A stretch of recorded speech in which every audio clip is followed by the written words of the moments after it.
Raj.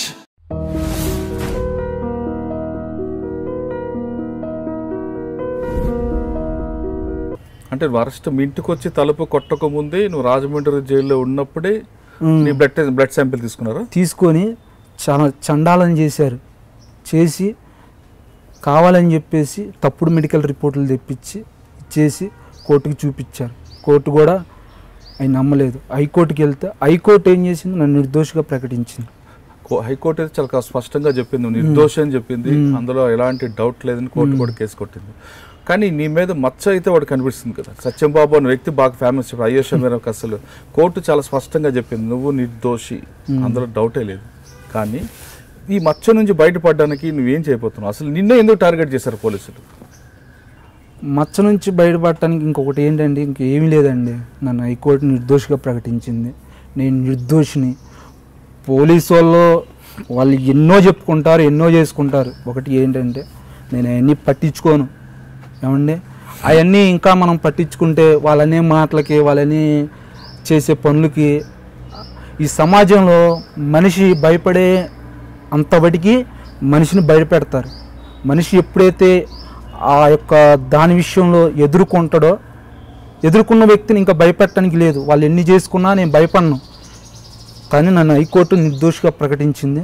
నాకు ఉంది, certificate ఉంది, ఇతను నిర్దోషి, నేను నిర్దోషిని కాబట్టి ఈరోజు మీ ముందరకు రాగలిగాను, ప్రజల ముందరకు వెళ్ళగలుగుతున్నాను, మీడియా ముందరకు రాగలుగుతున్నాను, రాజకీయ అంటే అందరి ముందరకు రాగలుగుతున్నాను. నిర్దోషిని కాబట్టి నేను రాగలుగుతున్నాను. సమాజం ముందుకు వచ్చి నేను నిర్దోషిని అని అందరి ముందరకు చెప్పగలుగుతున్నాను. కాబట్టి హైకోర్టు జడ్జిమెంట్ ప్రకారం కూడా నేను నిర్దోషిని అని చెప్పేసి హైకోర్టు చాలా నిర్దోషి అని చెప్తుంది. కానీ నువ్వు ఎదుర్కొన్న సమస్యలు చాలా ప్రాబ్లం ఫేస్ చేసావు. పోలీసుల యొక్క అరాచకాలు, పోలీసుల యొక్క చిత్రహింసలకి. ఆ చిత్రహింసలు ఒకసారి అంటే నీ దగ్గర నార్కో టెస్ట్ చేయాలని కూడా చూసారు. నార్కో టెస్ట్కి మీరు రెడీ అయ్యారా అప్పుడు ఏమన్నా? అసలు డిఎన్ఏ టెస్ట్లు ఏంటో తెలియదు, నాకు నార్కో టెస్ట్లు ఏంటో తెలియదు. ఇవన్నీ అసలు ఇంత దారుణమైన కేసు, అయ్యేష మీద దారుణంగా ఎవరు చంపుంటారని అంటే ఎవరు ఉంటారనేది నాకైతే తెలియదండి. ఎందుకంటే అవన్నీ వాళ్ళ అమ్మగారు చెప్తున్నారు కాబట్టి అది అవన్నీ చూసుకుంటారు, కోర్టే చూసుకుంటుంది. ఎందుకంటే కోర్టు పరిధిలో ఉన్నాయి కాబట్టి అవన్నీ కోర్టు చూసుకుంటుంది. కానీ దేనికైనా కొంచెం టైం ఉంది. అది అంటే ఎవరు చేస్తుంటారని ఎక్స్పెక్ట్ చేయొచ్చు. ఎవరు చేశారనేది మరి వాళ్ళ అమ్మా నాన్న చెప్తున్నారు పలానని. కాబట్టి మరి వాళ్ళ అమ్మా నాన్న చెప్పినప్పుడు వాళ్ళ అమ్మా నాన్న మాట పక్కన పెట్టేసి మరి అది పట్టించుకోకపోతే అంటే పోలీసులు వాళ్ళ అమ్మా నాన్నగారు చెప్తూ ఆరోపిస్తున్న వ్యక్తిని కూడా నీలాగే విచారించారు, కానీ ఎక్కడ కూడా టాలీ కాలేదు. అయినా నాకు తెలియదండి. మరి అవి విషయాలు అయితే నాకు తెలియదు. నా విషయం వాటికైతే నా విషయం కాడికి వస్తే నేను చెప్పగలను ఏం జరిగింది ఏంటని. అక్కడ ఏం జరిగింది అనేది, అసలు ఈ పరిస్థితులు ఏంటనేది నా వాటికైతే నాకు తెలుసు. కానీ ఆ తర్వాత అక్కడ ఏం జరిగింది ఏంటనేది నాకు తెలియదండి. ఇప్పుడు మీరు కోర్టు నిర్దోషాన్ని ఇచ్చింది హైకోర్టు, కానీ మేము సుప్రీంకోర్టుకు వెళ్తామని వెళ్ళారు. అదేవిధంగా గవర్నమెంట్ కూడా రీఇన్వెస్టిగేషన్ చేస్తామని ప్రకటించింది. దాన్ని మీరు సిద్ధమేనా? సిద్ధమంటే నేను తిరిగి మరొకసారి దర్యాప్తు చేస్తాను, సిట్ కూడా వేశారు. నాకు శిక్ష పడేటప్పుడు ఈ పెదాల మీద ఎలాంటి నవ్వు ఉందో ఇప్పుడు కూడా అదేనా ఉంది. ఇది కూడా ఇంకోటి ఏంటంటే, కానీ నేను మొదటి నుంచో వాళ్ళ తల్లిదండ్రి కోర్టు పరిధిలోనే దర్యాప్తు జరగాలన్నది. అదే సిట్ కమిటీ కూడా మొన్న జడ్జిమెంట్ ఇచ్చారు. నేను కూడా కానీ సమస్య ఏంటంటే చాలా సీరియస్గా ఉన్న సమస్య. హైదరాబాద్ ట్రాఫిక్ సమస్యను పరిష్కరించడానికి మీరు పాతాళ భైరవి లాగా జూమ్ మంత్రం అనకపోయినా మీరు గతంలో చేసిన కేసుల్లో పాతాళ భైరవి దండంగా యూజ్ చేసి అయ్యేష మేర కేసును బ్రేక్ చేశారు. అంటే అసలు అయ్యేష మేర కేసు ఏం జరిగిందండి? చాలా మంది ఆఫీసర్స్ వచ్చారు, చాలా మంది ఇన్వెస్టిగేషన్ చేశారు, మీరు పాతాళ భైరవి దండమైన ఉపయోగించి ఆ కేసు బ్రేక్ త్రూ చేశారు. రైట్ అండి. అక్కడ దాంట్లో కూడా పాతాళ భైరవి దండం ఏమీ లేదండి. పాతాళ భైరవి దండం అనేది ఇది traffic is a much more serious issue than Ayesha Meera case. Ayesha Meera case ఒక కేసు, ఒక ఐసోలేటెడ్ కేసు అంతే.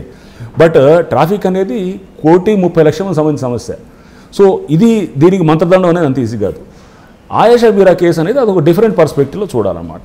సో అయేష మీరా కేసు గురించి ఒకసారి చెప్పాలన్నప్పుడు నేను అప్పుడు ఈస్ట్ గోదావరిలో పనిచేస్తూ ఉన్నాను, అడిషనల్ ఎస్పీగా ఉన్నాను అక్కడ 2008 ఆ సంవత్సరంలో. ఈ ఆయేషా మీరా కేసు అనేది ఎప్పుడైందంటే అందరికీ కూడా గుర్తుంటుంది. ఇది 2007 సంవత్సరంలో డిసెంబర్లో ఆయేషా మీరా అనే అమ్మాయిని రేపు కమ్ మర్డర్ చేసి ఆ అమ్మాయిని చంపడం జరిగిందనమాట. చంపిన తర్వాత అక్కడ ఏం చేశారంటే దీంట్లో అప్పుడు ఏదో అక్కడ ఉన్నటువంటి ఏది ఉప ముఖ్యమంత్రి గారి పేరు, వాళ్ళు ఎవరో బంధువులు, వాళ్ళ మనవడని ఏదో కోనేరు రంగారావు గారి మనవడు, వాళ్ళ ఇట్లా అన్ని అంటే దాని మీద ఎటెటో వేయింది. అయితే నేను ఇంతమంది ఉంటుండగా మీకు నందిగమ్మ రైట్ నా ఇక్కడ చూడాల్సింది ఏంటంటే నాకు ఆయేషా మీరా కేసు నాకు అప్పచెప్పలా. ఫస్ట్ నన్ను దర్యాప్తు చేయమని నాకు చెప్పలేదు. నేను ఈస్ట్ గోదావరిలో పనిచేస్తున్నాను కాబట్టి ఏలూరు డిఐజీ గారు ఉంటారు, రేంజ్ ఉంటుంది. అంటే మన వెస్ట్ గోదావరి జిల్లా, ఈస్ట్ గోదావరి జిల్లా, కృష్ణా 3 కలిపి ఒక రేంజ్ అవుద్ది. కృష్ణా జిల్లాలో నందిగామ అనే ప్రాంతం చిన్న టౌన్లో రేపులు మర్డర్లు ఇట్లాంటి చాలా అంటే ఆయేషా మీరా కేసులు లాంటి చాలా అవుతున్నాయి. ఇక్కడ కూడా నందిగామలో చాలా అయినాయి అన్నమాట. అయితే అక్కడ అవుతున్నాయి, దీన్ని మనం ఎట్లయినా చెక్ చేయాలి అని చెప్పి మా డిఐజీ గారు అప్పుడు హసన్ రజా గారు 2008లో నాకు చెప్పారనమాట. చెప్పేసి రంగనాథ్ అక్కడ మనకి ఆ నందిగామలో అవుతున్న కేసు, నాకేం ఆయేషా మీరా కేసు సంబంధం లేదు ముందే అది, అంటే ఆ కేసు నాకు డైరెక్ట్గా ఇవ్వలేదు. ఓన్లీ నాకు ఇచ్చింది నందిగామలో జరుగుతున్నటువంటి రేపు మర్డర్లు స్కూల్ హాస్టల్స్లో అవుతున్నాయి, కాలేజ్ హాస్టల్స్లో అవుతున్నాయి, దాన్ని వెళ్ళి మీరు మనం చేసి దర్యాప్తు చేసి ఎవడో అసలు పట్టుకోవాలి. అక్కడ ఎవడో ఉండి అరెస్టులు చేశారు, కానీ ఆ అరెస్ట్ చేసినప్పుడు ఆగిపోవాలి కదా ఆ కేసులన్నీ, అవి ఆగలేదు. అంటే అక్కడ అసలు పట్టుకోలేదు, మీరు చేయాలంటే తప్పకుండా సార్ నేను వెళ్తానంటే మీకే ఎందుకు ఇవ్వాల్సి వస్తుంది? మీరు ఆల్రెడీ ఈస్ట్ గోదావరి అడ్మిన్గా ఉంటున్న టైంలో ఈ కేసుకి మీకు ఎందుకు అక్కడ అదే సేమ్ రేంజ్లో ఉందండి, సేమ్ రేంజ్లో ఉంది. బహుశా డిఐజీ గారికి నేనంటే మంచి సదభిప్రాయం ఉండొచ్చు. అంటే కాస్త అక్కడ ఇప్పుడు జరిగిన ఏమైనా కేసుల విషయంలో మీకు పక్క పెట్టాలి, అది ఇంత ఇంపార్టెంట్ కేసు నాకు ఇవ్వడం అనేది అది యాక్చువల్గా మన మెరిట్ ఈస్ట్ గోదావరి పంచాయతీ టైంలో కొంత మీకు పై ఆఫీసర్కి మీకు డిస్ప్యూట్స్ రావడం, ఆ డిస్ప్యూట్స్ నుంచి పక్కకు తప్పించడానికి మీకు దానికి సంబంధం లేదండి అసలు. అది వేరేది అసలు. అది అక్కడ ఉన్నటువంటి అది అప్పుడు ఆ డిఐజీ గారు, అసలు డిఐజీ హసన్ రజా గారు ఉన్నారు నాకు ఇచ్చినప్పుడు కేసు. ఆ తర్వాత రవిగుప్తా గారు అని వచ్చారు. అప్పుడు ఇది మీరు అన్నటువంటి ఈస్ట్ గోదావరి కొంచెం ఆయిల్ ఇష్యూలో మీరు కేసుకు ఇచ్చిన అంటే కాకుండా డైరెక్ట్గా నందిగామలో జరుగుతున్న వరుసగా రేప్ అండ్ మర్డర్ కేసుల ఇన్వెస్టిగేషన్ కోసం మీకు పంపించారు. ఎగ్జాక్ట్లీ. సో నందిగామలో జరిగినటువంటి ఆ రేపులు మర్డర్లు జరుగుతుంటే అది కృష్ణా జిల్లా కింద వస్తుంది కాబట్టి వస్తుంటే నాకు డిఐజీగా ఆ రేంజ్ డిఐజీగా హసన్ రాజా గారు నాకు చెప్పారు, మీరు వెళ్ళి చూడండి, దర్యాప్తు చేయండి, మన రేంజ్ అంతా ఒకటే కాబట్టి మీరు అక్కడికి వెళ్ళి చేయండి అని అన్నారు. తప్పకుండా సార్ నేను వెళ్తానని చెప్పేసి నేను ఆగస్టు 11వ తారీఖు అనుకుంటా 2008 అప్పుడు వెళ్ళాను. వెళ్ళినప్పుడు ఆగస్టు 11 2008 అండి. అప్పుడు వెళ్ళాను. వెళ్తే ఫస్ట్ అక్కడ అన్నీ చూశాను నందిగామలో. ఇంకోటి ఆయేషా మీరా కేసు అయినటువంటి ఆ రేప్ కేసు అయినటువంటిది ఇబ్రహీంపట్నం, నందిగామ నుంచి హార్డ్లీ ఒక 20-30 కిలోమీటర్లు ఉంటుంది పక్కనే, సో రైట్ బార్డర్లో ఉంటుంది. సో నందిగామకు వెళ్ళాను నేను. నాకు మైండ్లో ఆయేషా మీరా కేసే లేదు అసలు. సో లడ్డు అన్న వ్యక్తిని అసలు నాకు సంబంధం కూడా లేదు, అది ఎందుకు నాకు అప్పచెప్పలేదు ఆ కేసు, నేను దాంట్లో వెళ్ళలేదు. దీనికి వెళ్ళాను. నందిగామ కేసులు వెళ్ళినప్పుడు అక్కడ అన్నీ నాతో పాటు అక్కడ డిఎస్పీ ఉన్నారు, డిఎస్పీ శ్రీనివాస్ అని ఇప్పుడు ఆదిలాబాద్ ఎస్పీగా ఉన్నారు, ఆయన ఉన్నారు. అప్పుడు నెక్స్ట్ ఒక సిఐ ఉన్నారు, ఎస్ఐ అక్కడ లోకల్ ఎస్ఐస్ వీళ్ళందరూ వచ్చారు, కానిస్టేబుల్స్ కూడా ఉన్నారు. వీళ్ళందరూ కలిసి మేమంతా కూడా ఏం చేసామంటే అప్పుడు ఈ అయిన నేర స్థలాలు చూడటానికి వెళ్ళాను అనమాట. మొత్తం దాదాపు 17 ఉన్నాయన్నమాట కేసులు అట్లాంటి. అంటే నేర స్థలాలు అంటే కొన్ని చోట్ల మర్డర్ చేసి రేప్ చేసినవి ఉన్నాయి, కొన్ని చోట్ల ఏంటంటే అమ్మాయిల హాస్టల్స్లోకి వెళ్ళి అక్కడ మొలెస్ట్ చేసినటువంటిది, అంటే అమ్మాయిలతో అసభ్యంగా ప్రవర్తించి వాళ్ళని మొలెస్ట్ చేసి అట్లాంటి కేసెస్ కూడా ఉన్నాయన్నమాట. సో అంటే ఇట్లా అంటే లైంగిక వేధింపులు చేసినటువంటి అమ్మాయిల్ని చేస్తూ కొన్ని చోట్ల చంపినటువంటి రేపులు చేసినట్టు ఈ కేసులన్నీ కూడా 17 ఉన్నాయి, అన్నీ నందిగామలో ఉన్నాయన్నమాట. సో నేను ఆ రోజు ఆగస్టు 11 మధ్యాహ్నం వెళ్ళాను. వెళ్ళేటప్పటికి దాదాపు 2-3 అయింది. అక్కడ వెళ్ళిన తర్వాత మొత్తం వీళ్ళందరినీ టీం తీసుకొని లోకల్ టీం తీసుకొని అన్నీ చూసాం. ఒక 3 గంటలు పట్టింది అంతా చూసి. సాయంత్రం 7ంటికి ఎంతో నందిగామ డిఎస్పీ ఆఫీస్కి వచ్చాను. వచ్చిన తర్వాత కూర్చొని ఇక అప్పుడు ఎనాలిసిస్ అనమాట. అంటే ఏం చేస్తాం, చూసాం మనం ఈ పరిస్థితులన్నీ చూసొచ్చు. అక్కడ పిల్లలతో మాట్లాడాను, అమ్మాయిలతో మాట్లాడాను, కాలేజ్ పిల్లలతో మాట్లాడాను, అందరితో మాట్లాడాను. వాళ్ళందరూ ఏంటంటే అబ్బాయిని చూస్తే మేము గుర్తుపడతాం, వాడు ఎవడొచ్చాడో చూస్తే మేము గుర్తుపడతాం.